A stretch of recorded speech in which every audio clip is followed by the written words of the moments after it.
आत्ताच डॉक्टर जितेंद्र आव्हाड यांनी विधिमंडळातून बाहेर येऊन जी काही प्रतिक्रिया दिली ती मी ऐकली की आदरणीय शरदचंद्रजी पवार साहेब यांच्याशी आम्ही गद्दारी केली, आम्ही त्यांचा पक्ष हिसकावून घेतला, चिन्ह हिसकावून घेतलं, ऑफिस कार्यालय देखील आम्ही घुसून ताब्यात घेणार आहोत। माझा त्यांना सरळ प्रश्न आहे की आदरणीय साहेबांच्या आशीर्वादाने सहमतीने 2014 मध्ये निवडणुकांच्या विधानसभा निवडणुकीचे आकडेवारी येत असताना आम्ही बिनशर्त पाठिंबा भाजपला दिला, याला काय म्हणायचं? 2016 असेल, 18 असेल, 19 असेल, अनेक वेळा बैठका भाजपच्या शीर्ष नेतृत्वाबरोबर झाल्या, साहेबांच्या सहमतीने साहेबांच्या आशीर्वादाने झाल्या, याला काय म्हणायचं? ज्या डॉक्टर जितेंद्र आव्हाडांनी स्वतः सामना पेपर जाळला, शिवसेनेविरुद्ध अनेक वेळा आंदोलनं केली, 2019 मध्ये त्याच शिवसेनेबरोबर महाविकास आघाडीमध्ये सत्तेमध्ये आम्ही सामील झालो, मग याला काय म्हणायचं?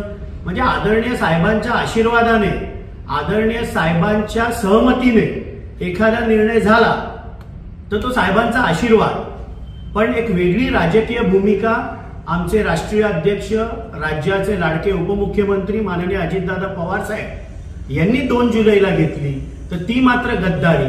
त्यामुळे डॉक्टर जितेंद्र आव्हाडांची नक्की गद्दारीची व्याख्या काय ह्याचं आत्मपरीक्षण त्यांनी स्वतः करावं। कळव्याची शाखा असेल, खारीगावची शिवसेनेची शाखा असेल, ही कोणामुळे तुटली हे बहुतेक ते विसरले असतील। त्याच शिवसेनेचे गोडवे, ज्याचा प्रखर विरोध डॉक्टर जितेंद्र आव्हाडांनी केला, त्याच शिवसेनेचे गोडवे सध्या ते गात असतात। माननीय राज्याचे दुसरे उपमुख्यमंत्री देवेंद्र फडणवीस साहेब यांचा वैचारिक विरोध भाजपचा, RSSचा त्यांनी किती वेळा केला, आणि कालच प्रतिक्रिया देत असताना देवेंद्र फडणवीस साहेबांचे किती गोडवे त्यांनी गायले हे सगळ्या ठाणेकरांना माहिती आहे। त्यामुळे गद्दारीची व्याख्या काय हे एकदा स्पष्ट करावं।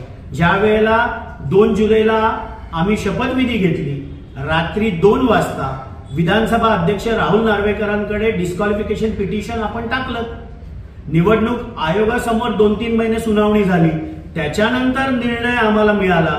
त्यामुळे आम्ही लोकशाही मार्गाने, केंद्रीय निवडणूक आयोगाने आम्हाला पक्ष दिलं, चिन्ह दिला, विधानसभा अध्यक्ष राहुल नार्वेकर यांनी निर्णय दिला, आणि आमचं कुठलाही 41 लोक डिस्क्वालिफाय झाले नाही।